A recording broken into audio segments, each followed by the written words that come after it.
Welcome back. You're listening to Get Real with Bob and Stacy, and you're joining us for our Leaders and Legends segment. Our guest is entrepreneur Mark Dohnalek, President and CEO of Pivot International. Welcome to the show, Mark. Well, thank you. It's a pleasure to be here. So for some background for everybody, Mark is President and CEO of Pivot International. It's a global product development and manufacturing firm based in Kansas. They have over 300 employees in the U.S., Taiwan, China, London, and Manila. Mark leads their global core business and acquisitions in the U.S. and abroad. He has over 30 years experience in manufacturing, product development, and business management. His broad spectrum of experiences in manufacturing, engineering, biometric security, industrial, consumer, and medical product solutions has enabled him to grow the company and expand in European and Asian markets. Since he acquired Pivot in 2012, he has leveraged his business experience and passion for innovation to develop, engineer, and manufacture solutions for clients in various industries. So first, Mark, I have questions just about your industry in general because I'm not that familiar with it. So do people hire you to make product for them? Yes, they do. They often come to us with an idea or a concept, and we then take that concept of understanding and take it into a full prototype phase through product design and engineering into manufacturing. So we take it from the back of an envelope, if you will, to a packaged product in a store shelf. That's cool. So say so any idea, somebody has an idea for a product. First of all, do they have to get the idea patented first, or do they go to you first just to see if it can be made? Yeah, often they'll come to us prior to the patent process. Mm-hmm. Not everyone files for patents anyway, but they often come to us with the concept. We have often then going through what we call a feasibility study, mm-hmm. in the sense that sometimes they don't know for sure if it's going to function, or we don't know for sure if it's doable. And so we often go through a phase within the prototype stage where it's a feasibility study. We proof of concept, what we call proof of concept, making sure the idea proves itself out that it can be a functional product. And then at that point, once you're kind of through that early stage, then it's a good time when you start formulating kind of concepts. You can start constructing a framework for a patent pending filing, and go down that route. But it's often prior to that. This is awesome. I am going to need your cell phone because I constantly have ideas on things I want to invent. But they so don't go past the idea phase. So now, Mark, idea person, that's yes, good. I'm going to just text you multiple times a day with my ideas so you can tell me when I have something I can build. Excellent. So, what kind of stuff? Give us a couple of examples of stuff that you guys manufacture. Yeah, we get everywhere from very technical type products like biometric imaging, iris detection type devices, surveillance type video surveillance systems, wow. like in some of the police and fire areas that we've heard about in recent years in America, all the way on the other side of the spectrum to consumer products. We believe it or not, make an automatic fish scanner device that's sold in the outdoor retail or big box stores. So it goes in quite a wide spectrum, and then everything in between there. So we do a lot of touchscreen devices. If you ever go get a coffee and you touch a screen to have the coffee pour out, we make a lot of those electronic interface products as well. Huh. That's this cool. is so cool. Yeah. So it seems like are you vetting new stuff all day long? How do you determine what is feasible to move forward with and stuff that you should just get rid of right away? Well, we have it's a good question. We have really three different segments of types of people that approach us: the entrepreneur, the startup type person, the middle market company, and actually some big billion-dollar companies as well. You would think they would have all the skills in house that we have, but it's amazing how many clients we have that are big corporations. But within the startup segment, part of that is we assess the product, and is it realistic, and do we see a real market for it? We have to do a little bit of a business judgment on our own. Then if that passes our scrutiny, then you have to make judgments on these folks. Like the four entrepreneurs that come in with an idea. Like you say, we have several of those a week that come through. Part of my judgment is I would look at, from my point of view, do these people have the bandwidth, the skill set to go to market? Because we have to bet on them, because a lot of times A lot of times you have to decide who you're going to go with, because you have a Right. limited amount of capacity. We all have Huh. a limit to a certain amount of how many engineers and how many projects we can take on at one time. So we have a pretty large scale company, but there's always those judgments. So we spend part of our time assessing them as well to see. Now the middle market companies and large corporations, we don't have to worry about that. But the startups and the Right. entrepreneurs, we go through that process. Huh. So interesting. So, talk about trends in your industry. It's interesting that you are U.S. based, but you're also in Taiwan, China, London, and Manila. I think like the perception to most people is that if you want to manufacture something, you have to get out of the United States. Is that true? I think more importantly, I think particularly in the electronics area that we emphasize. We are also in strict mechanical devices as well, but so many products in all industries have embedded electronics to them. So for that, whether it's made in the United States or not, I think there's levers that can be pulled to make the U.S. more competitive. Mm-hmm. But the key component is having a global supply chain network like we have. You must have sourcing worldwide organization, because most of the embedded electronics originate from Asia, whether we like to admit it or not. It doesn't have to be made in Asia necessarily, but you have to be able to source globally.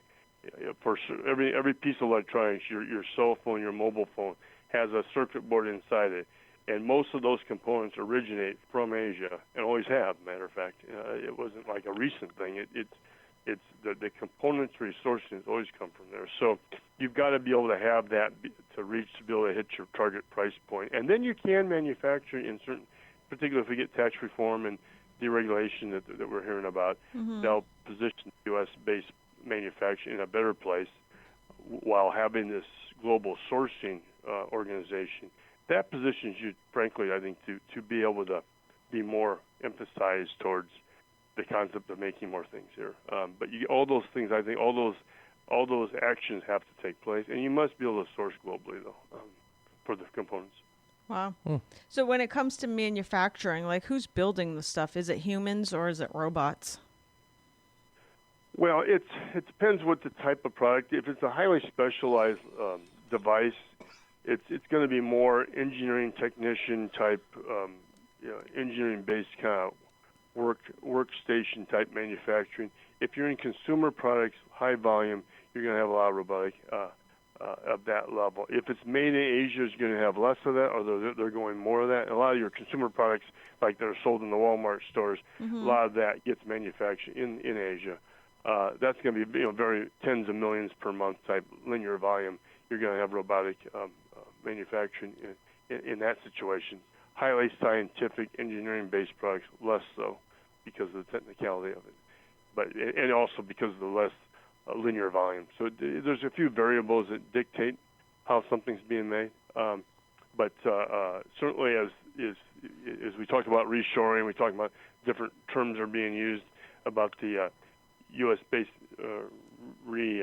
engineering and manufacturing in this country. There's going to be a lot of robotic investment made for that to happen, and the winners are going to be the people like the General Electrics and the Honeywells of the world who make the automated equipment, and the employment benefit is going to be the technical people, technicians, engineers, science-based type educated background, rather than in the 1950s, because there's a myth out there that the 1950s, the guys are going to be standing outside the gates waiting to come in the morning for production time. It's going to be more technical people because of the robotic nature of a reshoring U.S. manufacturing improvement going forward. So those bigger companies that are building, like GE and Honeywell, they're actually building this robotic equipment. Are they using robots to build that equipment, or is that skilled laborers doing that job? I think it's a combination, depending on what type of piece of equipment. I think it's going to be both. You're going to have a lot of robotics in a sense that CNC, automatic CNC type equipment, making some of that large equipment. It's going to be. I think there's a combination. Some of it will be robotics, and some of it will be just highly technical people in those technical industries. So it's going to be a combination. So if somebody comes to you, let's just say it's a startup and they have an idea for a new gadget of whatever kind, how long does it take to actually get something to market? Especially because you're talking about sometimes in some of the situations, not only do you have to build the product, you might have to build the robot to build the product. So it seems like it could take years for something to come to market. Right. Well, I think we normally can, if an entrepreneur comes in for like a consumer-based product or a basic product, 9 to 12 months is what we normally say, because not everything goes immediately to robotics. And with our footprint, Right. we have a global company where we manufacture in Asia as well as the United States. We do both. We kind of decide where we're going to do something at based on lots of factors.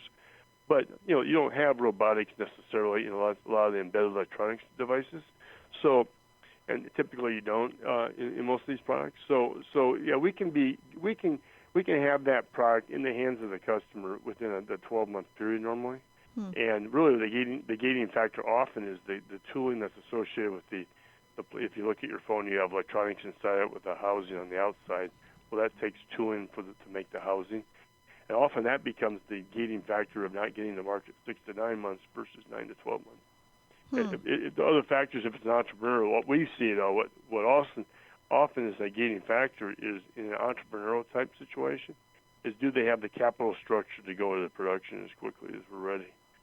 And that's a different kind of area of discussion in terms of what are some of the challenges we see in entrepreneurs. That's one of them. Do they have the capital plan in place to know that the kind of money they're going to have to outlay to start production? And then that can cause a delay because they have to go through a fundraise or they have to figure out how to pay for it. Right.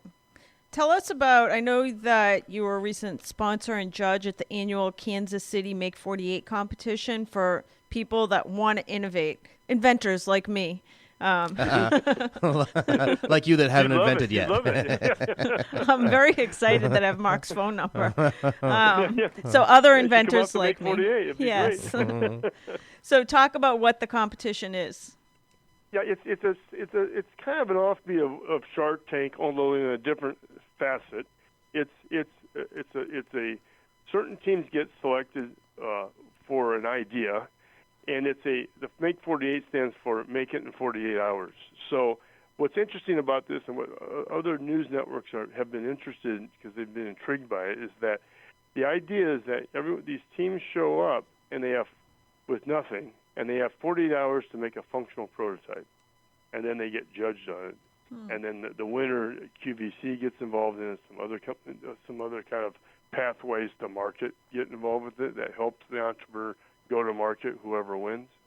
And so it's a great venue for the entrepreneur as well, because if you win or take second or third, you now have an automatic buy-in pathway to help go to market, because they're part of the program, they're part of the sponsorship, they're part of the involvement. But what's interesting about it is that it's within a 48-hour period, these people come up from inception and develop a functional prototype within a 48-hour time frame. Wow. So that's what's interesting about it. Yeah, wow. It's a lot. They stay up all night. It's 48 hours straight. That's awesome. And they've got 3D printing in there. There's various companies donate equipment for the show to help give them the tools in which to make that happen. But it's still extremely impressive. When you think about a prototype, often will take 8 to 12 months, or 8 to 12 weeks, 8 to 12 weeks, and these people get it within a 48-hour time. So these people are working on what I would call Stacy time. Yeah. She'll come up with the idea. 48 hours later, it's on her desk. Yeah. 3 minutes later, I'll text Mark. Stacy would love it. It sounds like. Yeah. Oh, she would. So we only have a couple of minutes left, but you mentioned 3D printing. Is that competition for you? No, it's not. In fact, it's an enhancer for us. You could maybe, if we were just a standalone prototype company, perhaps it could be theoretically, or maybe someday. And I wouldn't say today it would be either in that situation. But for us, it helps our process. So if we think a 9 to 12 month period from start to finish, we feel, and we have 3D printing capabilities in our company right now as we speak in our research and prototype function, is that we think it takes 2 months off that cycle theoretically, because There's normally 2 to 3 rounds of prototyping to get it refined down to the level that we need it to be, take it down to the next step of the process. And every iteration is a 3 to 4 week iteration. Once you get it done and you look at it, you test it, and then you go back and make adjustments to that. So within a matter of a 1 day or 2 day period, we can go through those rounds instead of 3 to 4 weeks. So it's really an enhancer to getting a product to market. That's kind of cool. So you're doing it for the prototype, but then, so once you have the prototype, due to the cost, are you not manufacturing it through 3D printing?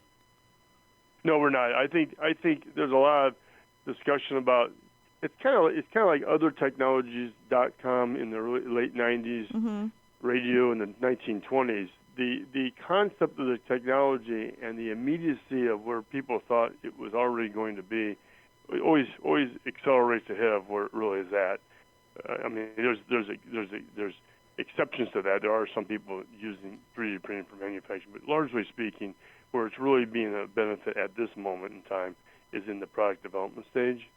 Someday, I'm sure it will move in a heavy dosage of manufacturing, but realistically now it's more about an aid to product development and prototype turnaround, and over time, it's of course going to move in more and more into manufacturing. But no, we don't use it for manufacturing at this time. You know, what's also good about 3D printing capability when you're in our business is it allows us to put a product in the customer's hand in an early stage period of time for form factor purposes, to see for themselves, is this what you're talking about? Is this what you're kind of trying to achieve in real time? And that's what's really beneficial. Awesome stuff. Great. So thank you for joining us. This is Mark Dohnalek. You can follow him. You can check out his website. First of all, it is Pivot INT for Pivot International. So pivotint.com, or his website markdohnalek.com, and that's DOHNALEK. Or you can follow him on Twitter at PivotINT or Mark Dohnalek. Thank you so much for joining us today. Thanks, Mark. Well, thank you. It's been a pleasure. That's all for this edition of Get Real. Make sure you join us again next weekend for more.